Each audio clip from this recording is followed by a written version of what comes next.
തന്റെ ജീവിതത്തിലെ സർവ്വ പ്രയാസങ്ങളും എന്തൊക്കെ ദുരിതങ്ങളും ദുഃഖങ്ങളും പ്രശ്നങ്ങളും കടന്നു വന്നാൽ അവന്റെ കാര്യങ്ങൾ മുഴുവനും അല്ലാഹുവിന് ഫലമേൽപ്പിക്കുന്ന മനുഷ്യനുണ്ടല്ലോ, ആ മനുഷ്യനെ പടച്ച റബ്ബിന് വല്ലാത്ത ഇഷ്ടമാ, അവരോട് അല്ലാഹുവിന് വല്ലാത്ത സ്നേഹമാണ്, അല്ലാഹുവിന് വല്ലാത്ത ഇഷ്ടമാണെന്ന് പരിശുദ്ധമായ ഖുർആൻ പറയുമ്പോ എന്റെ പ്രിയപ്പെട്ട പെങ്ങളെ, അല്ലാഹു ഇഷ്ടപ്പെടണമെന്ന് ആഗ്രഹിക്കാത്ത ഏതെങ്കിലും ഒരു പെണ്ണിയെ സദസ്സിലിരിപ്പുണ്ടോ? എങ്ങനെയാണ് പടച്ച റബ്ബിന്റെ സ്നേഹം കിട്ടുന്നത്? എങ്ങനെയാണ് പടച്ച റബ്ബ് ഇഷ്ടപ്പെടുന്നത്? അതിനു വേണ്ടിയല്ലേ നിസ്കരിക്കുന്നത്, അതിനു വേണ്ടിയല്ലേ ഖുർആൻ ഓതുന്നത്, അതിനു വേണ്ടിയല്ലേ സദഖ കൊടുക്കുന്നത്, അതിനു വേണ്ടിയല്ലേ സൽക്കർമ്മങ്ങൾ ചെയ്യുന്നത്? ജീവിതത്തിൽ ഉറക്കമുടിഞ്ഞുകൊണ്ട് ഈ രാത്രി ഇവിടെ വന്നിരുന്ന് വഅദ് കേൾക്കുന്നത് എന്തിനു വേണ്ടിയാണ്? അല്ലാഹുവേ, നിന്റെ ഖുർആൻ പഠിച്ച മക്കളുടെ മജ്ലിസാണല്ലോ, നിന്റെ ഖുർആൻ പഠിച്ച മക്കൾ ആദരിച്ച മജ്ലിസാണല്ലോ, ഇവിടെ വന്നിരുന്ന പടച്ചവനെ നിന്റെ സ്നേഹം ഞങ്ങൾക്ക് കിട്ടുമല്ലോ. എന്റെ പ്രിയപ്പെട്ടവരെ, അല്ലാഹു ഒരു മനുഷ്യനെ സ്നേഹിച്ചു കഴിഞ്ഞാൽ പിന്നെ ജീവിതത്തിൽ ഒരു പ്രയാസമില്ലല്ലോ, എത്ര വലിയ പ്രതിസന്ധി വന്നാലും തകർന്നു പോകില്ലല്ലോ, അവൻ അല്ലാഹുവിന്റെ സഹായം കിട്ടുമല്ലോ, എല്ലാ വഴിയിലൂടെയും പടച്ച റബ്ബ് സഹായിക്കുമല്ലോ, പാപങ്ങൾ ചെയ്യാതെ നിനക്ക് രക്ഷപ്പെടാൻ കഴിയുമല്ലോ. ഒരാൾ അല്ലാഹു ഇഷ്ടപ്പെട്ട് കഴിഞ്ഞാൽ അവന്റെ കൈ അല്ലാഹു ആകുമല്ലോ, അവന്റെ കണ്ണല്ലാഹു ആകുമല്ലോ, അവന്റെ ചെവി അല്ലാഹു ആകുമല്ലോ, അവന്റെ കാലല്ലാഹു ആകുമല്ലോ, അവൻ അല്ലാഹുവിലേക്ക് നടന്നാൽ പടച്ചവൻ അവനിലേക്ക് ഓടി വരുമല്ലോ. എന്റെ പ്രിയപ്പെട്ടവരെ, ഒരു മനുഷ്യനെ അല്ലാഹു ഇഷ്ടപ്പെട്ട് കഴിഞ്ഞാൽ അവന്റെ ദുനിയാവും ആഖിറവും രക്ഷപ്പെടുകയാ. അതുകൊണ്ട് തവക്കൽതു അലല്ലാഹ് എന്ന് പറയുന്ന ഒരു നല്ല ഗുണം നിനക്കുണ്ടോ? ഒന്നാമത്തെ പ്രതിഫലം എന്ത്? നിന്നെ അല്ലാഹു ഇഷ്ടപ്പെടുന്നുണ്ടെന്ന് അല്ലാഹുവിന്റെ വിശുദ്ധ ഖുർആൻ, പരിശുദ്ധമായ ഖുർആൻ പറയുന്ന ഒന്ന്, നിന്നെ അല്ലാഹു ഇഷ്ടപ്പെടുന്നുണ്ട്. അല്ലാഹു ഇഷ്ടപ്പെട്ടവർക്ക് മാത്രമേ ഇത് പറയാൻ കഴിയൂ. അല്ലാഹു നമുക്ക് ഈമാൻ നൽകുമാറാകട്ടെ, അല്ലാഹ് ഈമാൻ നൽകുമാറാകട്ടെ. ഇന്ന് ഈ വഅദിന് വരുന്നതിന് മുമ്പ് ഒരു വട്ടമെങ്കിലും തവക്കൽതു അലല്ലാഹ് എന്ന് പറഞ്ഞ ആരെങ്കിലും ഉണ്ടെങ്കിൽ ഒന്ന് കൈവക്കുക. ഇന്ന് വഅദിന് വരുന്നതിന് മുമ്പ് താത്താമാര്, ഞാൻ പറഞ്ഞില്ലേ അല്ലാഹ് ഇഷ്ടപ്പെട്ടവർക്ക് മാത്രമേ ഇത് പറയാൻ പറ്റൂ. അല്ലാതെ താടിയും തഴമ്പും മാത്രമല്ല, അല്ലാഹു ഇഷ്ടപ്പെട്ട ഒരു വ്യക്തിക്ക് മാത്രമേ എന്ത് കാര്യം വരുമ്പോഴും തവക്കൽതു അലല്ലാഹ് എന്ന് പറയാൻ പറ്റൂ. അല്ലാഹു നമുക്ക് ഈമാൻ നൽകുമാറാകട്ടെ. ഉറക്കെ പറ, അല്ലാഹു ഈമാൻ നൽകുമാറാകട്ടെ. അല്ലാഹു നമുക്ക് ഈമാൻ നൽകുമാറാകട്ടെ. അതുകൊണ്ടാണ് ഞാൻ പറഞ്ഞത്, ഇത് നിസ്സാരമല്ല, അത് വെറുതെ പറഞ്ഞ് കളയേണ്ട ഒരു വാചകമല്ല. ജീവിതത്തിലേക്ക് എത്ര വലിയ പ്രതിസന്ധിയും ഏത് പ്രയാസം വന്നാലും എന്റെ പ്രിയപ്പെട്ടവരെ, ആ ഒരു നല്ല ഗുണം നമ്മുടെ നാവിലേക്ക് നമ്മൾ കൊണ്ടുവരണം. മറ്റുള്ളവരോട് നമ്മൾ പറയും, അതല്ല അല്ലാഹുവിനോട് പറ. അല്ലാഹുവിനോട് നമ്മുടെ കാര്യങ്ങൾ, അതാ പറഞ്ഞത്, ഒരിക്കലും മരണമില്ലാത്ത അല്ലാഹ്, ഒരിക്കലും മരിക്കാത്തവനാണ്, ഒരിക്കലും മരിക്കാത്തവനോടാണ് നിങ്ങൾ പരമേൽപ്പിക്കേണ്ടത് എന്ന് പരിശുദ്ധമായ ഖുർആൻ പറയുമ്പോ എന്റെ പ്രിയപ്പെട്ട സഹോദരങ്ങളെ, ആ ഒരു നല്ല ഗുണം നമ്മുടെ ജീവിതത്തിലേക്ക് നമുക്ക് കൊണ്ടുവരാൻ കഴിയണം. അപ്പൊ ആർക്കെങ്കിലും തവക്കൽതു അലല്ലാഹ് എന്ന് പറയുന്ന ഗുണമുണ്ടെങ്കിൽ നിന്റെ ഹൃദയത്തിന്റെ അകത്ത് അല്ലാഹുണ്ട്. അല്ലാഹു നിലനിർത്തി തരുമാറാകട്ടെ, അല്ലാഹു നിലനിർത്തി തരുമാറാകട്ടെ. നിന്റെ ഹൃദയത്തിന്റെ അകത്ത് അല്ലാഹുവിന്റെ അർശുണ്ട്. മരിക്കുന്ന കാലം വരെ അല്ലാഹു നിലനിർത്തി തരുമാറാകട്ടെ. രണ്ട്, ഞാൻ വിശദീകരിക്കുന്നില്ല. അല്ലാഹുവിന്റെ പരിശുദ്ധമായ ഖുർആൻ എവിടെന്ന് പറയുകയാണ്. രണ്ടാമത്തെ പ്രതിഫലം എന്തെന്നറിയുമോ? വമൻ യതവക്കൽ അലല്ലാഹി ഫഹുവ ഹസ്ബു ഇന്നല്ലാഹ ബാലിഗു അംരിഹി ഖദ് ജഅലല്ലാഹു ലികുല്ലി ശൈഇൻ ഖദറാ. അല്ലാഹുവിന്റെ പരിശുദ്ധമായ ഖുർആൻ എവിടെന്ന് പറയുകയാണ്, തവക്കൽതു അലല്ലാഹ് എന്ന് പറയുന്ന ഒരു മനുഷ്യൻ അല്ലാഹു കൊടുക്കുന്ന രണ്ടാമത്തെ പ്രതിഫലം എന്തെന്നറിയുമോ? അവൻ അല്ലാഹു മതിയാവുകയാണ്. അവൻ അല്ലാഹ് മതി, ഒരു പേടിയുമില്ല. ഈ പ്രപഞ്ചത്തിൽ ഒരു മഖ്ലൂക്കിനെയും അവന് ഭയമില്ല. പടച്ചവനെ, അല്ലാഹുവിന്റെ കൂടെയുണ്ടല്ലോ. അവൻ അല്ലാഹു മതിയാവുകയാണ്. ഏത് പ്രശ്നമാണെങ്കിലും ഏത് വിഷയമാണെങ്കിലും അവൻ അല്ലാഹു മതിയാകുമെന്ന് അല്ലാഹുവിന്റെ അള്ളാന്റെ വിശുദ്ധ ഖുർആൻ. എന്റെ പ്രിയപ്പെട്ടവരെ, യാതൊരു ഭയമില്ലല്ലോ. നമുക്കെല്ലാവർക്കും അറിയാം, മഹാനായ ഖലീലുല്ലാഹി ഇബ്രാഹിം നബി അലൈഹിസ്സലാം, അല്ലാഹുവിന്റെ പ്രവാചകനായ ഇബ്രാഹിം നബി അലൈഹിസ്സലാമിന് നമ്രൂദിന്റെ അനുയായികൾ കൊണ്ടുപതാ പിടിച്ചുകൊണ്ട് വരികയാണ്. വിഗ്രഹങ്ങളെ തകർത്തതിന്റെ പേരിൽ ഇബ്രാഹിം നബി അലൈഹിസ്സലാമിനെ പിടിച്ചുകൊണ്ട് വരികയാണ്. അവസാനം അവിടെ നിന്ന് പറഞ്ഞ് എല്ലാവർക്കും മാതൃകയാകുന്ന രീതിയിലുള്ള ഒരു ശിക്ഷ വേണം ഇബ്രാഹിമിന് കൊടുക്കാൻ. ഇനി ഒരാൾ പോലും ഇങ്ങനെ നമ്മുടെ ദൈവങ്ങളോട് ചെയ്യാൻ പാടില്ല. പടച്ചവനെ അങ്ങനെ ഭയാനകമായ ഒരു കുടി കുടിക്കുകയാണ്. ഒരു വലിയ കുടി കുടിച്ചു, ഒരു വലിയ തീക്കുണ്ടാരമുണ്ടാക്കുകയാണ്. ചരിത്രങ്ങൾ പറയുന്നു, ആകാശത്തിന്റെ മുകളിലൂടെ പറന്നു പോകുന്ന പറവകളുണ്ടല്ലോ, നമ്രൂദിന്റെ തീക്കുണ്ടാരത്തിന്റെ മുകളിലൂടെ പറന്നു പോകുന്ന പറവകൾ പോലും അവിടെ നിന്ന് കരിഞ്ഞ് താഴെ വീഴുകയാണ്. ഭയാനകമായ ഒരു തീക്കുണ്ടാരമുണ്ടാക്കുകയാണ്. എന്നിട്ട് അതിന്റെ അടുക്കലേക്ക് പോകാൻ കഴിയാത്തത് കാരണം ഇബ്രാഹിം നബി അലൈഹിസ്സലാമിനെ ഉയരമുള്ള ഒരു സ്ഥലത്ത് ഇങ്ങനെ കയറ്റി നിർത്തുകയാണ്. അമ്പും ബില്ലും തയ്യാറാക്കി വെച്ചിരിക്കുകയാണ്. എന്നിട്ട് ഇങ്ങനെ എഴുതി വിടാ സമയമാകുമ്പോ മുഖറബുൽ അംലാക്ക് മലക്ക് ജിബ്രീൽ അലൈഹിസ്സലാം ഇറങ്ങി വരികയാണ്. മഹാനായ ഇബ്രാഹിം നബിയുടെ ചാരത്തേക്ക് പടച്ചവനെ ജിബ്രീൽ എന്ന് പറയുന്ന മാലാഖ ഇറങ്ങി വരികയാ. വന്നിട്ട് ചോദിക്കുന്നു, ഇബ്രാഹിം നബിയേ, ഞാൻ സഹായിക്കട്ടെ, ഞാൻ നിങ്ങളെ രക്ഷപ്പെടുത്തട്ടെ. ഒന്ന് സമ്മതം തന്നു കഴിഞ്ഞാൽ ഈ തീക്കുണ്ടാരം ഞാൻ അണച്ചു കളയാ, നിങ്ങളെ ഞാൻ രക്ഷിക്കാൻ നബിയേ. ഇബ്രാഹിം നബി അലൈഹിസ്സലാം അവിടെ നിന്ന് പറഞ്ഞ മറുപടി എന്താ? ഇബ്രാഹിം നബി അലൈഹിസ്സലാം ജിബ്രീൽ എന്ന് പറയുന്ന മലക്കിനോട് പറഞ്ഞ മറുപടി എന്തെന്നറിയുമോ? ഏ ജിബ്രീലേ, നിനക്കെന്റെ സഹായം വേണ്ട, എന്നെ നീ സഹായിക്കണ്ട, എന്നെ സഹായിക്കാൻ ആള് വേണ്ട, എന്നെ സഹായിക്കാൻ എന്റെ റബ്ബിനറിയുമല്ലോ. എന്നെ പടച്ച റബ്ബുണ്ടല്ലോ, എന്നെ പടച്ച റബ്ബുണ്ടല്ലോ, ആ റബ്ബിനറിയാ എന്നെ സഹായിക്കാറ്. എന്റെ പ്രിയപ്പെട്ടവരെ, ചരിത്രം പഠിച്ചവരല്ലേ, നമ്രൂദിന്റെ തീക്കുണ്ടാരത്തിലേക്ക് കടന്നു പോയിട്ട് ദിവസങ്ങൾ കഴിഞ്ഞു. തന്റെ ശരീരത്തിലെ ഒരു രോമം പോലും കരിയാതെ ഇബ്രാഹിം നബി അലൈഹിസ്സലാം കുല്യാനാറുകൂനി ബർദം വസലാമൻ അലാ ഇബ്രാഹിം. നമ്രൂദിന്റെ തീക്കുണ്ടാരത്തിനകത്ത് നിന്ന് ഒരു രോമം പോലും കരിയാതെ മാസങ്ങൾ കഴിഞ്ഞിട്ട് ഇബ്രാഹിം നബി അതിനകത്ത് നിന്ന് എഴുന്നേറ്റ് വന്നെന്ന് ഖുർആൻ പറയുമ്പോ, എന്റെ പ്രിയപ്പെട്ടവരെ, അല്ലാഹു മതിയാവുകയാണ്. ഏത് വിഷയം വന്നാലും, എത്ര വലിയ പ്രശ്നം വന്നാലും പടച്ചവനെ അവൻ അല്ല മതിയാവുകയാണ്. അല്ലാഹുവിന്റെ സഹായം നമുക്ക് ലഭിക്കുകയാണ്. എന്റെ പ്രിയപ്പെട്ടവരോട് പറയുകയാ, എല്ലാവരും വല്ലാത്ത പേടിയിലാണ്. ശത്രുക്കൾ മുഴുവനും ഇസ്ലാമിനെതിരെ ഒറ്റക്കെട്ടായി തിരിഞ്ഞുകൊണ്ടിരിക്കുകയാണ്. നാനാഭാഗത്ത് നിന്ന് പടച്ചവനെ മുസ്ലിമീങ്ങൾക്കെതിരെ ശത്രുക്കൾ കൂട്ടമായി ആക്രമിച്ചു കൊണ്ടിരിക്കുകയാണ്. അവരിങ്ങനെ ഭയപ്പെടുത്തുകയാണ്. ഓരോന്ന് പറഞ്ഞു പടച്ചവരെ ലൗജികാത് പറഞ്ഞു. എന്റെ പ്രിയപ്പെട്ടവരെ, ഇപ്പൊ അവസാനം ഹലാല് വരെ എത്തി, അങ്ങനെ തുപ്പല് വരെ എത്തി. ഇങ്ങനെയെല്ലാം പറഞ്ഞുകൊണ്ട് നമ്മളെ ഭയപ്പെടുത്തുമ്പോ, ഏക സിവിൽ കോഡ് മുന്നിൽ കാണിച്ച് ഭയപ്പെടുത്തുമ്പോ, പൗരത്വ ബില്ല് കാണിച്ച് ഭയപ്പെടുത്തുമ്പോ, എന്റെ പ്രിയപ്പെട്ട മുസ്ലിമിനോട് പറയുകയാ, എന്തിനാ നീ ഭയപ്പെടുന്നത്? എന്തിനാ നീ പേടിക്കുന്നത്? എന്റെ പ്രിയപ്പെട്ട മുസ്ലിമേ, നമ്മുടെ കൂടെ പടച്ചറപ്പുണ്ടെന്ന് എന്തേ നീ ചിന്തിക്കാതെ പോകുന്നത്? അല്ലാഹു നമ്മുടെ കൂടെ ഉണ്ടല്ലോ. ഒരുത്തൻ അല്ലാഹുവിലേക്ക് അവന്റെ കാര്യങ്ങൾ പരമേൽപ്പിച്ചു കഴിഞ്ഞാൽ പിന്നെ അവൻ ആരെയും പേടിയില്ലല്ലോ, അവന് ഭയപ്പെടേണ്ട കാര്യമില്ലല്ലോ. അതിന് ഏറ്റവും വലിയ തെളിവെന്തെന്നറിയോ? മഹാനായ ആദരവായ പ്രവാചകൻ നബി മുഹമ്മദ് മുസ്തഫ സ്വല്ലല്ലാഹു അലൈഹി വസല്ലമ തങ്ങള് മക്കയിൽ നിന്ന് മദീനയിലേക്ക് ഹിജ്റ പോകുന്ന സമയമുണ്ടല്ലോ. അല്ലാഹുവിന്റെ പ്രവാചകൻ സ്വല്ലല്ലാഹു അലൈഹി വസല്ലമ തങ്ങള് മക്കയിൽ നിന്ന് മദീനയിലേക്ക് ഹിജ്റ പോകാൻ തീരുമാനിക്കുകയാണ്. അല്ലാഹുവേ, ഇബ്ലീസാണ് പോയി ശത്രുക്കളോട് പറഞ്ഞു കൊടുത്തത്, മുഹമ്മദ് നാട് വിടാൻ പോകുകയാണ്, മദീനയിലേക്ക് കടക്കാൻ കിടക്കാൻ പോവുകയാണ്. രക്ഷപ്പെട്ട് കഴിഞ്ഞാ പിന്നെ ഒരിക്കലും നിങ്ങൾക്ക് തൊടാൻ കഴിയില്ല. ഇബ്ലീസാണ് പോയി പറഞ്ഞു കൊടുക്കുന്നത്. അവസാനം എന്റെ പ്രിയപ്പെട്ടവര്, അല്ലാഹുവിന്റെ പ്രവാചകൻ സല്ലല്ലാഹു അലൈഹി വസല്ലമ തങ്ങളുടെ വീട് വളയുകയാ. അതാ ഖുറൈശികളെ നേതാക്കന്മാര് വാളുമെടുത്തുകൊണ്ട് അല്ലാഹുവിന്റെ പ്രവാചകന്റെ വീട് വളഞ്ഞിരിക്കുകയാണ്. അല്ലാഹുവിന്റെ റസൂല് വീടിന്റെ വെളിയിൽ ഇറങ്ങിയാൽ അല്ലാഹുവിന്റെ പ്രവാചകനെ വധിക്കുന്നതിന് വേണ്ടി ശത്രുക്കൾ മുഴുവനും ഊരിപ്പിടിച്ച വാളുമായിട്ട് അല്ലാഹുവിന്റെ പ്രവാചകന്റെ വീട് വളഞ്ഞിരിക്കുകയാണ്.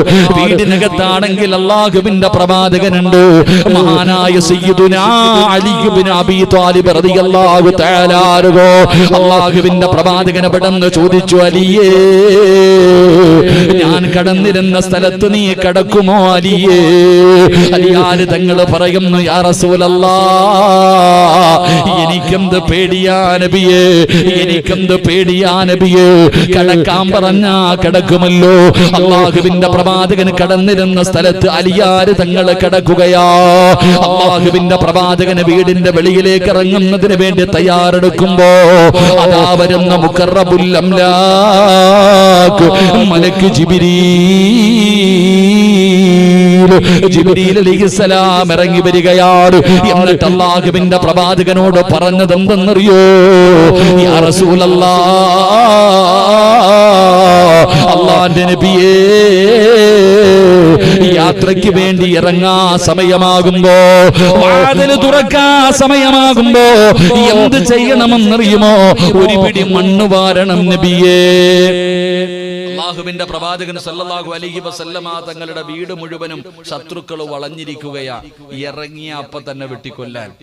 അങ്ങനെ എല്ലാവരും തയ്യാറായി നിൽക്കുമ്പോഴാണ് ജിബ്രീൽ അലൈഹിസ്സലാം വന്നിട്ട് പറഞ്ഞു കൊടുത്തു, നബിയേ, യാത്രയ്ക്ക് വേണ്ടി വാതിൽ തുറക്കാൻ സമയമാകുമ്പോ ഒരു പിടി മണ്ണ് വാരണം. എന്നിട്ടോ സൂറത്തു യാസീൻ, വജഅൽനാ മിൻ ബൈനി ഐദീഹിം സ്വദ്ദാ വമിൻ ഖൽഫിഹിം സ്വദ്ദാ. ഈ ഖുർആൻ സൂറത്തു യാസീനിലെ ഈ ആയത്ത് ഓതിയിട്ട് ആ മണ്ണിലൊന്ന് ഊതണം. എന്നിട്ട് വാതിൽ തുറന്നിട്ട് ഒറ്റ ഏറെറിയണം. എന്നിട്ട് ധൈര്യമായിട്ട് ഇറങ്ങിപ്പൊക്കോളാൻ അള്ളാഹു നമുക്ക് ഈമാൻ നൽകുമാറാകട്ടെ. എന്റെ പ്രിയപ്പെട്ടവരെ, പ്രവാചകൻ സല്ലല്ലാഹു അലൈഹി വസല്ലമ തങ്ങൾ പരിശുദ്ധമായ ഖുർആൻ സൂറത്തു യാസീനിലെ ഈ ആയത്ത് ഓതിയിട്ട് ഒരു പിടി മണ്ണ് വാരിയിട്ട് വീടിന്റെ വാതിൽ തുറന്ന് വെളിയിലേക്ക് വലിച്ചെറിഞ്ഞിട്ട് ആ ശത്രുക്കളുടെ കണ്ണിന്റെ മുന്നിലൂടെ നടന്നുപോയി മഹാനായ നബി മുഹമ്മദ് മുസ്തഫ. പ്രിയപ്പെട്ട സഹോദരങ്ങളെ, ഈ അള്ളയാ നമ്മുടെ കൂടെയുള്ളത്. ആറ്റം ബോംബും വേറൊന്നും വേണ്ട.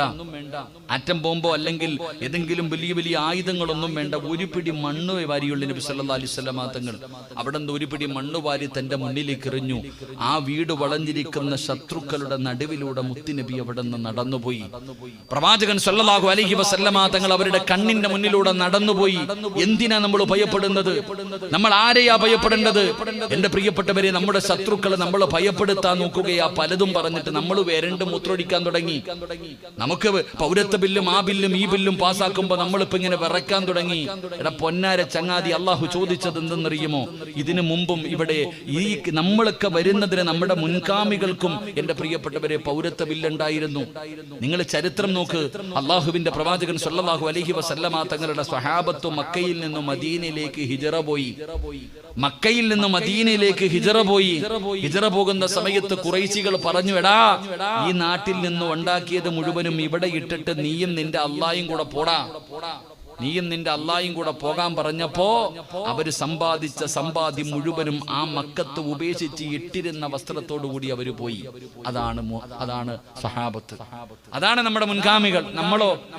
നമ്മൾ ഇതിനെ കുറിച്ച് പറയുമ്പോ പറയുന്നു, പഠിച്ചോനെ എല്ലാം പോവല്ലോ അല്ല, ജയിലിൽ കൊണ്ടിടുവല്ലോ അല്ല. നമ്മൾ പേടിച്ചോണ്ടിരിക്കുക. എപ്പോഴേ അല്ല ചോദിച്ചെന്തെന്നറിയോ? അം ഹസിബുത്തും അൻ തദ്ഖുലുൽ ജന്ന ഫലമ്മാ യതികും മസലുൽ ലദീന ഖലൗ മിൻ ഖബ്ലികും. സ്വർഗ്ഗത്തിലേക്ക് വെറുതെ കേറി പോകാമെന്ന് നീ കരുതിയോ? അല്ലാഹുവിന്റെ സ്വർഗ്ഗം വെറുതെ കിട്ടുമെന്ന് നീ കരുതിയോ? ഇല്ല മനുഷ്യ. അല്ലാഹു പറഞ്ഞു, ഇല്ലടാ, നിന്റെ മുൻഗാമികൾ അനുഭവിച്ചതുപോലെ നീയും അനുഭവിക്കേണ്ടി വരും. ആ ദുഃഖങ്ങളും ദുരിതങ്ങളും പ്രയാസങ്ങളും നീ അനുഭവിക്കേണ്ടി വരും. അനുഭവിച്ചാലേ നിനക്ക് സ്വർഗ്ഗത്തിൽ പോകാൻ പറ്റൂ.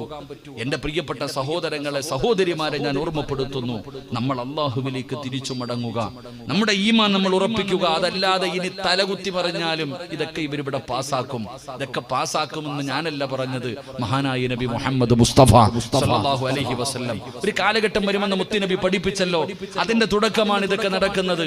അതുകൊണ്ട് നാം മനസ്സിലാക്കേണ്ടത് എന്താ? നമ്മൾ നമ്മുടെ ഈമാൻ ഉറപ്പിക്കുക. നബി സല്ലല്ലാഹു അലൈഹി വസല്ലമ തങ്ങൾ അവിടെ നിന്ന് ഇറങ്ങിപ്പോയി. അബൂബക്കർ സിദ്ദീഖ് റളിയല്ലാഹു തആല അൻഹു ഇറങ്ങിപ്പോകുന്ന വഴിയിൽ നിൽക്കുകയാ. അല്ലാഹുവിന്റെ റസൂൽ സല്ലല്ലാഹു അലൈഹി വസല്ലമ തങ്ങൾ ചോദിച്ചു, അബൂബക്കറെ നീ എന്റെ കൂടെ വരുന്നുണ്ടോ? വരുന്നുണ്ട് നബിയെ. രണ്ടുപേരും കൂടെ യാത്ര തുടങ്ങി. നമുക്കറിയാം അല്ലാഹുവിന്റെ പ്രവാചകൻ സല്ലല്ലാഹു അലൈഹി വസല്ലമ തങ്ങളും അബൂബക്കർ സിദ്ദീഖ് റളിയല്ലാഹു തആല അൻഹു രണ്ടുപേരും കൂടെ ഒരു ഗുഹയ്ക്കകത്ത് കയറി ഒളിച്ചിരുന്നു. അല്ലാഹുവിന്റെ പ്രവാചകൻ സല്ലല്ലാഹു അലൈഹി വസല്ലമ തങ്ങൾ അബൂബക്കർ സിദ്ദീഖ് തങ്ങളുടെ മടിയിൽ തലവെച്ചിട്ട് കിടന്നുറങ്ങുകയാ. കുറെ കഴിഞ്ഞപ്പോൾ അബൂബക്കർ തങ്ങളുടെ കൈകാലുകൾ വിറയ്ക്കുന്നുണ്ട്. അബൂബക്കർ സിദ്ദീഖ് റളിയല്ലാഹു തആല അൻഹുവിന്റെ കൈകാലുകൾ വിറയ്ക്കുമ്പോൾ മുത്തുനബി ചോദിച്ചു, എന്തു പറ്റി അബൂബക്കറെ? നബിയേ, നമ്മളിരിക്കുന്ന ഗുഹയുടെ മുകളിൽ ശത്രു വന്ന് നബിയെ, അവന്റെ കയ്യിലിരിക്കുന്ന വാളിന്റെ വെളിച്ചം ദാ ഈ ഗുഹയ്ക്ക് തടിക്കുകയാ. അവനെങ്ങാണം കാലിലേക്ക് നോക്കിയാ നമ്മളെ പിടിക്കുമല്ലോ. അവിടെയാണ് മനസ്സിലാക്കേണ്ടത്. നബി സല്ലല്ലാഹു അലൈഹി വസല്ലമ തങ്ങളോട് പറയുന്ന, അവന്റെ കയ്യിലിരിക്കുന്ന വാളിന്റെ വെളിച്ചം ദോണ്ടി ഗുഹയ്ക്കകത്ത് അടിക്കുന്ന നബിയെ, അവനെങ്ങാണം അവന്റെ കാലിലേക്ക് നോക്കിയാൽ നമ്മളെ രണ്ടുപേരെയും പിടിക്കുമല്ലോ നബിയെ. ആ സമയത്ത് അല്ലാഹുവിന്റെ പ്രവാചകൻ സല്ലല്ലാഹു അലൈഹി വസല്ലമ തങ്ങൾ ചിരിക്കുകയാ. എന്തേ നബിയെ ചിരിക്കണേ? എന്തേ നബിയെ ചിരിക്കുന്നേ? അപ്പോഴാണ് അല്ലാഹുവിന്റെ റസൂൽ സല്ലല്ലാഹു അലൈഹി വസല്ലമ തങ്ങൾ പറഞ്ഞു കൊടുത്ത, അബൂബക്കറെ, അല്ലാഹ് നമ്മുടെ കൂടെ ഇല്ലേ അബൂബക്കറെ? നമ്മൾ രണ്ടുപേരും അല്ലല്ലോ, അല്ലാഹ് കൂടെ നമ്മുടെ കൂടെ ഇല്ലേ? മൂന്നാമനായി അവനവന്റെ കാലിലേക്ക് നോക്കണമെങ്കിൽ അവൻ തീരുമാനിച്ചാ പോരാ, അല്ലാഹു തീരുമാനിക്കണമെന്ന് ആദരവായ പ്രവാചകൻ നബി മുഹമ്മദ് മുസ്തഫ സല്ലല്ലാഹു അലൈഹി വസല്ലമ തങ്ങൾ അവിടെ നിന്ന് പറയുമ്പോ എന്റെ പ്രിയപ്പെട്ട പെങ്ങളോട് പറയുകയാണ്, സഹോദരങ്ങളോട് പറയുകയാ, തവക്കൽതു അലല്ലാഹ് എന്ന് പറയുന്ന ഒരു നല്ല ഗുണം നിന്റെ ജീവിതത്തിൽ ഉണ്ടായാൽ പടച്ചവനെ അല്ലാഹു നിനക്ക് മതിയാവുകയാണ്. ഏത് പ്രശ്നം വന്നാലും ഏത് പ്രയാസം വന്നാലും അല്ലാഹു നിനക്ക് മതിയാവുകയാണ്. അല്ലാഹുവിന്റെ സഹായം നിനക്ക് ലഭിക്കുമെന്ന് അല്ലാഹുവിന്റെ വിശുദ്ധ ഖുർആൻ, അല്ലാഹുവിന്റെ പരിശുദ്ധമായ ഖുർആൻ എവിടെന്ന് പറഞ്ഞു തരികയാ. എന്റെ പ്രിയപ്പെട്ടവരെ, വിശദീകരിക്കുന്നില്ല. മൂന്നാമത്തെ പ്രതിഫലം എന്താ? തവക്കൽതു അലല്ലാഹ് എന്ന് പറയുന്ന ഒരു മനുഷ്യൻ അല്ലാഹു കൊടുക്കുന്ന മൂന്നാമത്തെ പ്രതിഫലം എന്തെന്നറിയുമോ? ഇന്നഹു ലൈസ ലഹു സുൽത്താനുൻ അലല്ലദീന ആമനൂ വഅലാ റബ്ബിഹിം യതവക്കലൂൻ. ഇന്നമ സുൽത്താനു അലല്ലദീന യതവല്ലൗനഹു വല്ലദീന ഹും ബിഹി മുശ്രികൂൻ. അല്ലാഹുവിന്റെ വിശുദ്ധമായ ഖുർആൻ എവിടെന്ന് പറയുന്ന തവക്കൽതു അലല്ലാഹ് എന്ന് പറയുന്ന ഒരു മനുഷ്യര് അല്ലാഹു കൊടുക്കുന്ന മൂന്നാമത്തെ പ്രതിഫലം എന്തെന്നറിയുമോ? ശപിക്കപ്പെട്ട ഇബ്ലീസ് ഉണ്ടല്ലോ, പിശാചുണ്ടല്ലോ, അവന്റെ ഉപദ്രവങ്ങളിൽ നിന്ന് അല്ലാഹു അവന് സംരക്ഷണം കൊടുക്കുമെന്ന് അല്ലാഹുവിന്റെ വിശുദ്ധ ഖുർആൻ. അല്ലാഹുവിന്റെ പരിശുദ്ധമായ ഖുർആൻ പറയുകയാണ്, ഏ മനുഷ്യ തവക്കൽതു അലല്ലാഹ് പറയടാ. വീടിന്റെ അകത്ത് കയറുമ്പോ തവക്കൽതു അലല്ലാഹ് പറ, വീടിന്റെ വെളിയിൽ ഇറങ്ങുമ്പോ തവക്കൽതു അലല്ലാഹ് പറ, മക്കളെ സ്കൂളിലേക്ക് വിടുമ്പോ തവക്കൽതു അലല്ലാഹ് പറ, വാഹനത്തിൽ കയറുമ്പോ തവക്കൽതു അലല്ലാഹ് പറ, കടയിലേക്ക് പോകുമ്പോ തവക്കൽതു അലല്ലാഹ് പറ. അല്ലാഹുവിന്റെ ഖുർആൻ എവിടെന്ന് പറയുകയാണ്, പിശാചുണ്ടല്ലോ, പിശാചിന്റെ ഉപദ്രവങ്ങളിൽ നിന്ന് അല്ലാഹു നിന്നെ രക്ഷപ്പെടുത്തുമെന്ന് അല്ലാഹുവിന്റെ വിശുദ്ധ ഖുർആൻ. അല്ലാഹുവിന്റെ പരിശുദ്ധമായ ഖുർആൻ പറയുന്നു, തവക്കൽതു അലല്ലാഹ് എന്ന് പറഞ്ഞാൽ അല്ലാഹു അവന് സംരക്ഷണം കൊടുക്കും. അല്ലാഹു നമുക്ക് ഈമാൻ നൽകുമാറാകട്ടെ. സ്കൂളിൽ പോകുമ്പോ, വീട്ടിൽ കയറുമ്പോ തവക്കൽതു അലല്ലാഹ് പറ. വീടിനകത്ത് പലരും പറയുമല്ലോ, ഉസ്താദേ ശൈത്താന്റെ ഷർറ, വീടിനകത്ത് ശൈത്താന്റെ ഷർറ എന്ന് പറയുന്നവരുണ്ട്. അല്ലാഹു നമ്മളെ കാത്തുരക്ഷിക്കുമാറാകട്ടെ. അല്ലാഹു നമ്മളെ കാത്തുരക്ഷിക്കുമാറാകട്ടെ. വീട്ടിൽ ശൈത്താന്റെ ഷർറുണ്ടെങ്കിൽ ആ ഷർറു മാറ്റാനുള്ള വഴി അല്ലാഹുവിന്റെ ഖുർആൻ പറഞ്ഞു തരുന്നില്ലേ? എന്റെ പ്രിയപ്പെട്ടവരെ, വീട്ടിനകത്ത് ബുദ്ധിമുട്ടും പ്രയാസങ്ങളും അനുഭവിക്കുന്നവരുണ്ട്. പൈശാചികമായിട്ടുള്ള ഉപദ്രവങ്ങൾ വീട്ടിലുള്ളവരുണ്ട്. അള്ളാഹു നമ്മുടെ വീടുകളെ കാത്തുരക്ഷിക്കുമാറാകട്ടെ. അള്ളാഹു മലക്കുകളുടെ സംരക്ഷണം നൽകുമാറാകട്ടെ. വീടിനകത്ത് കൂടിയിരിക്കുന്ന ശൈത്താനെ ഇറക്കിവിടാൻ 5 പൈസയുടെ പണിയൊന്നുമില്ല. വീടിന്റെ അകത്ത് കൂടിയിരിക്കുന്ന ഇബിലീസിനെ ഇറക്കിവിടാൻ ഒരുപാട് കഷ്ടപ്പാടൊന്നുമില്ല. 1 രൂപ പോലും ചെലവാക്കണ്ട. കൂടോത്രവും മന്ത്രവാദവും മുട്ടകുഴിക്കലും ഒന്നും വേണ്ട. ഖുർആനിലെ ഒരു ആയത്ത് ഓതിയാ മതി, വീട്ടിൽ നിന്ന് ഇബിലീസ് ഇറങ്ങിപ്പോകും. അള്ളാഹു ഈമാൻ നൽകുമാറാകട്ടെ. വീട്ടിൽ കൂടിയിരിക്കുന്ന ഇബിലീസിനെ ഇറക്കി വിടണമെങ്കിൽ ഖുർആനിലെ ഒരു ആയത്ത് ഓതിയാ മതി. അള്ളാഹു നമുക്ക് പഠിക്കാൻ ഭാഗ്യം നൽകുമാറാകട്ടെ. പറഞ്ഞുതരട്ടെ, ഖുർആനിലെ ഒരു ആയത്ത് ഓതിയ നിന്റെ വീടിനകത്ത് കൂടിയിരിക്കുന്ന ശൈത്താൻ ഇന്ന് തന്നെ ഇറങ്ങിപ്പോകും. അള്ളാഹു ഇറക്കി വിടാൻ ഭാഗ്യം തരുമാറാകട്ടെ. ഓതുവോ? എങ്ങനെ ഓതാനാ ഉസ്താദെ? ഞാനും അവനും തമ്മിലുള്ള ബന്ധം അങ്ങനെയല്ലേ? എന്റെ വീടിനകത്ത് കൂടിയിരിക്കുന്ന ശൈത്താനെ ഇറക്കി വിട്ട് കഴിഞ്ഞാൽ ഇനി ഞാനെങ്ങനെ? അത്രയ്ക്കും ഫ്രണ്ട്സുകളാണ് നിങ്ങൾ അല്ലേ? ശൈത്താനെ ഇറക്കി വിടാനുള്ള ഒരു ആയത്ത് ഞാൻ പറഞ്ഞുതരാം. പൈസ ഒന്നും വേണ്ട. നിങ്ങൾ ചെയ്യുവോ? വീട്ടിൽ ഇരിക്കുന്ന ശൈത്താനെ പിന്നെ ഇറക്കി വിടാം. നിന്റെ തലയിൽ കൂടിയിരിക്കുന്ന ശൈത്താൻ ആദ്യം ഇറക്കി വിട്. അള്ളാഹു ഈമാൻ തരട്ടെ. ഒന്ന് കൈപൊക്കിക്കേ. ഒരായത്ത് ഓത് ഇവിടെ ഇരുന്നുകൊണ്ട് തന്നെ. ശൈത്താൻ ഇറങ്ങിപ്പോൻ. മക്കളെ, നിങ്ങൾ പൊക്കണ്ടടാ. നിങ്ങളുടെ കൂടെ ശൈത്താൻ കൂടത്തില്ല. ഈ എന്താ ഇത്ര നിന്ന് ഹാഫിദ എത്ര പേരായിരുന്നു? 2, 4, 6, 8, 10, 12, 14, 16 പേരില്ലേ? 16 പേര്. നിങ്ങളുടെ മുന്നിൽ ശൈത്താൻ തോറ്റതാ. അവൻ പോയി. ഇനി പേടിക്കണ്ടട്ടാ. അതുകൊണ്ടാണ് പഠിച്ചുകൊണ്ടിരിക്കുന്ന സമയത്ത് പല ബുദ്ധിമുട്ടുകളും 25-20 ദിവസമൊക്കെ ആകുമ്പോഴത്തേക്ക് ചൊറിച്ചൽ വരുന്നു, വീട്ടിൽ പോകണം, കരച്ചിൽ വരുന്നു, സങ്കടം വരുന്നു. എന്താ? ശൈത്താൻ ഇങ്ങനെ ഇട്ട് കളിപ്പിക്കുന്നതാ. ഇനി നിങ്ങളുടെ അവന്റെ പണിയൊന്നും നിങ്ങളോട് നടക്കൂല. അള്ളാഹു ഈമാൻ നിലനിർത്തി തരുമാറാകട്ടെ. ശൈത്താനെ ഇറക്കി വിടണോ? ഖുർആനിലെ ഒരു ആയത്ത് ഓതിയാ മതി. ഇന്ന് വീട്ടിലേക്ക് തിരിച്ചു പോകുമ്പോ വീടിനകത്ത് കയറുന്നതിന് മുമ്പ് ഒരു ആയത്ത് ഓതണം. വീടിനകത്തേക്ക് കയറുന്നതിന് മുമ്പ് ഒരായത്ത് ഓതണം. ഓതുമ്പോ ഇബിലീസ് മക്കളോട് പറയും, ഇന്നിവിടെ കടക്കാൻ പറ്റൂല, വേറെ വീട് നോക്കിക്കൊള്ളാൻ. നിങ്ങൾ ഇന്ന് ഈ ആയത്ത് നിങ്ങളുടെ വീടിനകത്ത് കയറുമ്പോൾ ഓതിയാൽ വീടിനകത്തിരിക്കുന്ന ഇബിലീസ് തന്റെ മക്കളെ വിളിച്ചിട്ട് പറയും, ഇന്ന് രാത്രി ഇവിടെ കടക്കാൻ പറ്റൂല, വേറെ ഏതെങ്കിലും വീട്ടിൽ പൊക്കോളാൻ. ഇന്ന് തന്നെ ഇറങ്ങിപ്പോകും. അള്ളാഹു ഓതാൻ ഭാഗ്യം തരുമാറാകട്ടെ. ഏതായത്താ? മഹാനായ സയ്യിദുനാ അബൂ ഹുറൈറ റളിയല്ലാഹു തആല അൻഹു. അബൂ ഹുറൈറ തങ്ങള് അവിടെ നിന്ന് കുറച്ച് ഗനീമത്ത് സ്വത്തിന് കാവലിരിക്കുകയാണ്.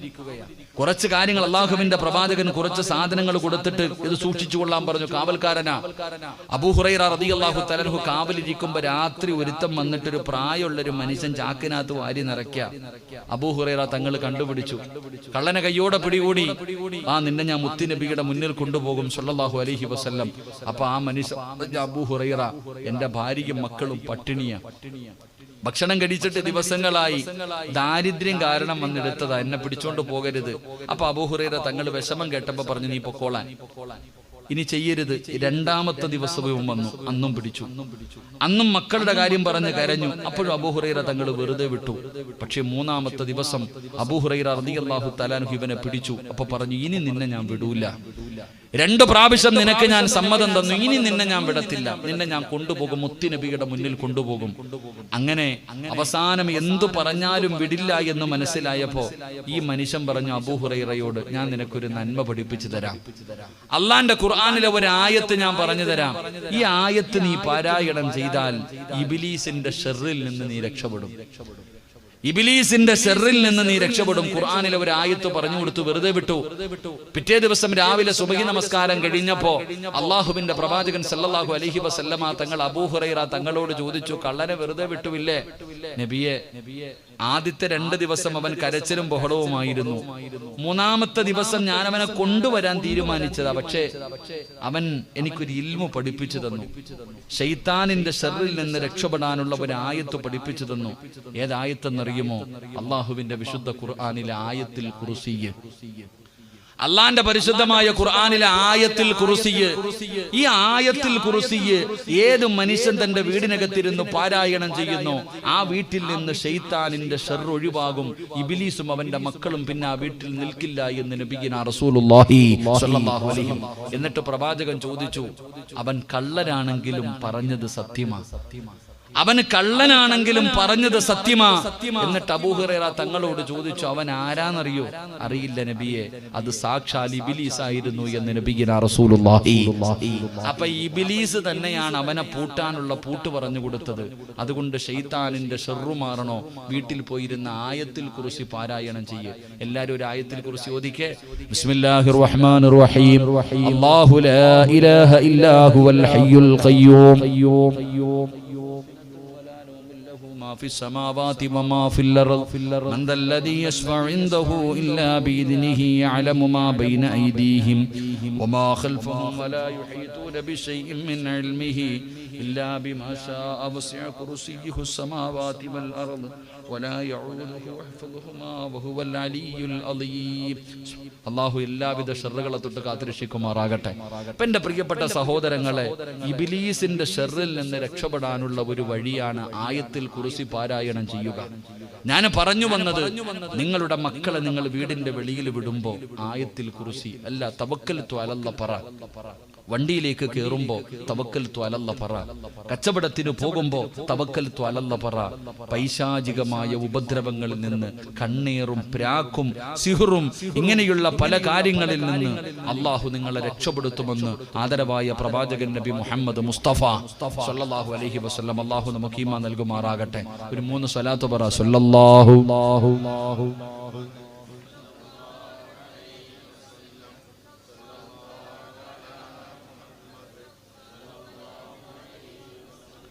اللهم صل على محمد يا رب صل عليه وسلم. അല്ലാഹുവിന്റെ വിശുദ്ധമായ ഖുർആൻ അവിടെന്ന് പറയുകയാണ്, തവക്കൽതു അലല്ലാഹ് എന്ന് പറയുന്ന ഒരു മനുഷ്യൻ അല്ലാഹു കൊടുക്കുന്ന 3ാമത്തെ പ്രതിഫലം, പൈശാചികമായ ഉപദ്രവങ്ങളിൽ നിന്ന് അല്ലാഹു ആ മനുഷ്യനെ അവിടെന്ന് സംരക്ഷിക്കുകയാ. 4ാമതായിട്ടോ അല്ലാഹുവിന്റെ പരിശുദ്ധമായ ഖുർആൻ അവിടെന്ന് പറയുകയാ, തവക്കൽതു അലല്ലാഹ് എന്തൊരു മനുഷ്യന് പറഞ്ഞു കഴിഞ്ഞാൽ അല്ലാഹു അവന് കൊടുക്കുന്ന 4ാമത്തെ പ്രതിഫലം എന്തെന്നറിയുമോ? കുല്ലയുസീബനാ ഇല്ലാ മാ കതബല്ലാഹു ലനാ വ മൗലാനാ.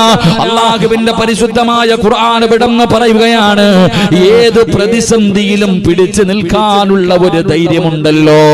ഏത് പ്രയാസത്തിന്റെ സമയത്തും ലക്ഷങ്ങളുടെ കടം വന്നാൽ, സമ്പത്ത് മുഴുവനും തകർന്നു പോയാൽ, കച്ചവടം മുഴുവനും തകർന്നു പോയാൽ, പടച്ചവനെ മാരകമായ രോഗങ്ങൾ പിടിപെട്ടാൽ, നിന്റെ ജീവിതത്തിൽ എത്ര വലിയ പ്രതിസന്ധി കടന്നു വന്നാൽ പിടിച്ചു നിൽക്കാനുള്ള ഒരു ധൈര്യമുണ്ടല്ലോ, പിടിച്ചു നിൽക്കാനുള്ള ഒരു ഈമാനുണ്ടല്ലോ.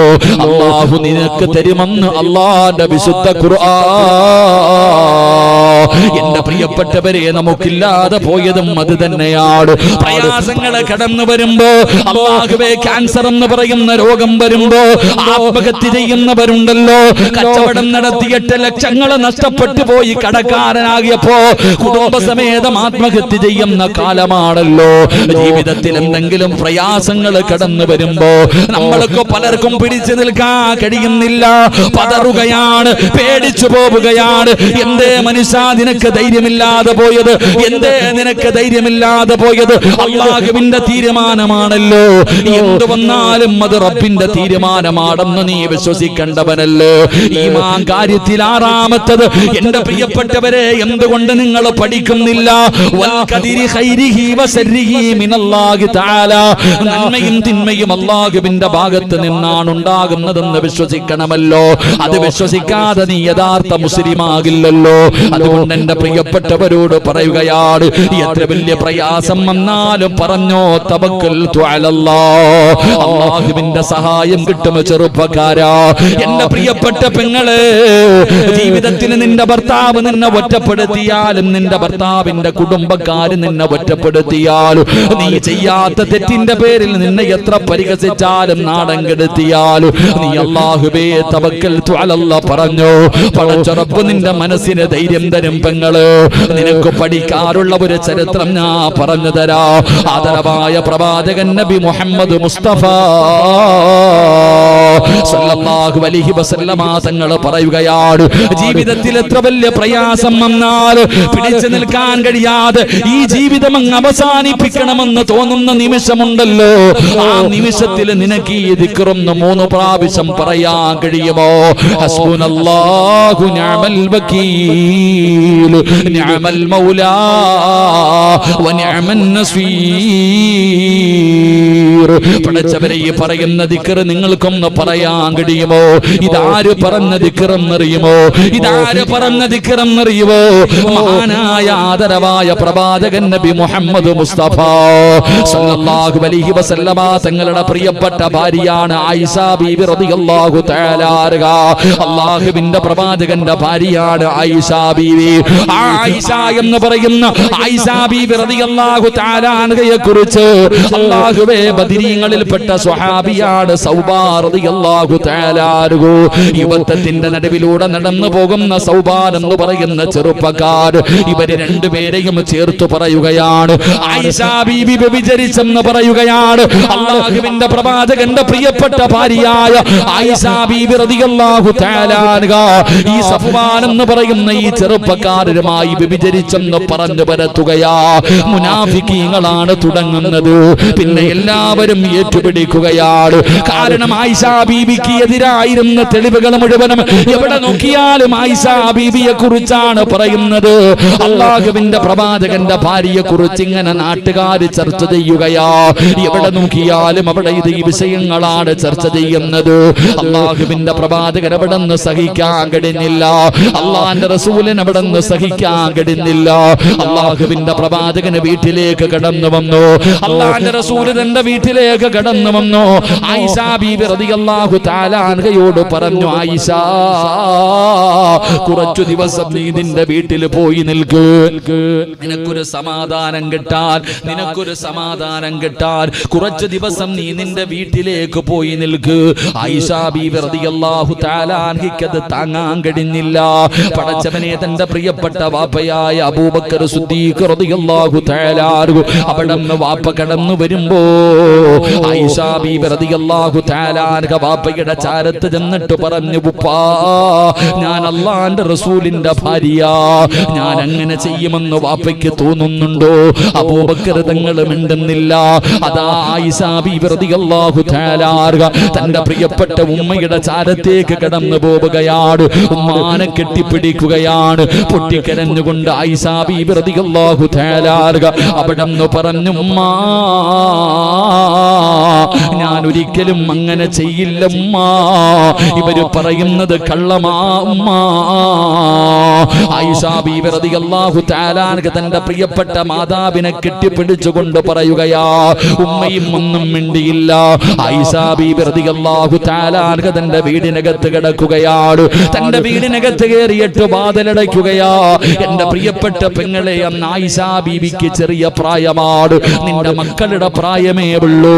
ആയിഷ ബീബിയെ ഒരു നാട് മുഴുവനും അവിടെ നിന്ന് തെറ്റുകാരിയായി കാണുകയാണ്. പലരും സംശയത്തോടെ നോക്കുകയാണ്. ആയിഷ ബീബി റളിയല്ലാഹു തആല അൻഹ ആത്മഹത്യ ചെയ്തില്ല. പിന്നെ എന്ത് ചെയ്തെന്നറിയുമോ? ഓരോ ദിവസവും സുബഹി കഴിയുമ്പോ ആയിഷ ബീബി റളിയല്ലാഹു തആല അൻഹ വീടിന്റെ വാതിലിൽ ഇങ്ങനെ നോക്കിയിരിക്കുകയാണ്. അല്ലാഹുവിന്റെ റസൂൽ വരുന്നുണ്ടോ? മുത്തുനബി അവിടെ നിന്ന് കടന്നു വരുന്നുണ്ടോ? പടച്ചവനെ, ആഴ്ചകൾ കഴിയുകയാണ്. ഒരു ദിവസം അല്ലാഹുവിന്റെ പ്രവാചകന് സുബഹി കഴിഞ്ഞു നോക്കുമ്പോ ചിരിക്കുന്ന മുഖത്തോട് ആയിഷ ബീബി റളിയല്ലാഹു തആല അൻഹയുടെ വീട്ടിലേക്ക് കടന്നു വരികയാ.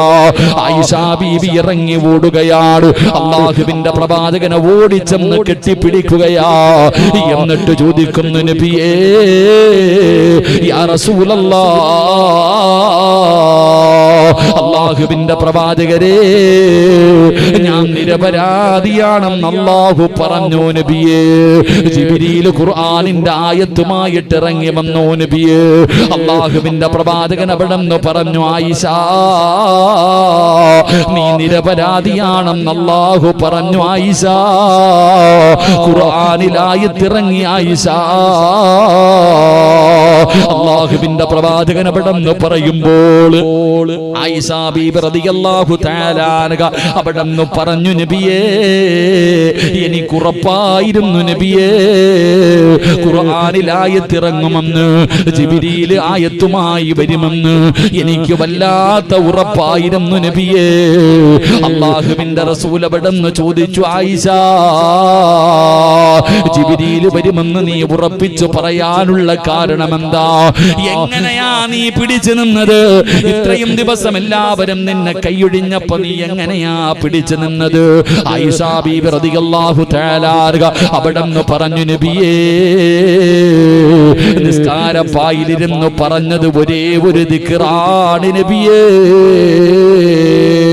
ആയിഷ ബീബി റളിയല്ലാഹു തആല നിസ്കാരപ്പായിലിരുന്ന് പറഞ്ഞത് ഒരേ ഒരു ദിക്റാ. ഏത് ദിക്റെന്ന് അറിയുമോ?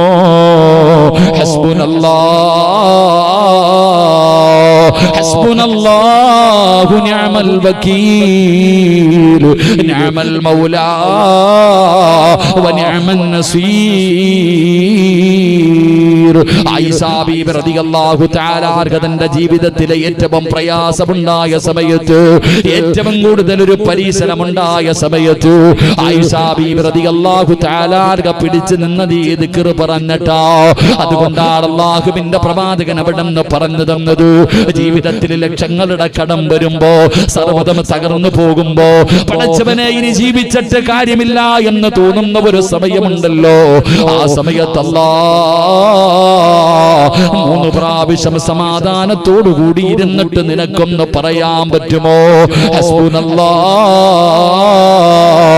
അല്ലാഹു നിന്നെ സഹായിക്കുമെന്ന് നബി മുഹമ്മദ് മുസ്തഫ സല്ലല്ലാഹു അലൈഹി വസല്ലമ തങ്ങൾ അവിടെന്ന് പറഞ്ഞു തരുമ്പോ എന്റെ പ്രിയപ്പെട്ട ഉപ്പമാരോട് പറയുകയാണ്, പറഞ്ഞോ തവക്കൽതു അലല്ലാഹ്, പറഞ്ഞോ തവക്കൽതു അലല്ലാഹ്. ഏത് വലിയ പ്രതിസന്ധി ഉണ്ടായാൽ പിടിച്ചു നിൽക്കാനുള്ള ഒരു മനസ്സുണ്ടല്ലോ, ഒരു മനധൈര്യമുണ്ടല്ലോ, അത് അല്ലാഹു നിനക്ക് തരുമെന്ന് നബി മുഹമ്മദ് മുസ്തഫ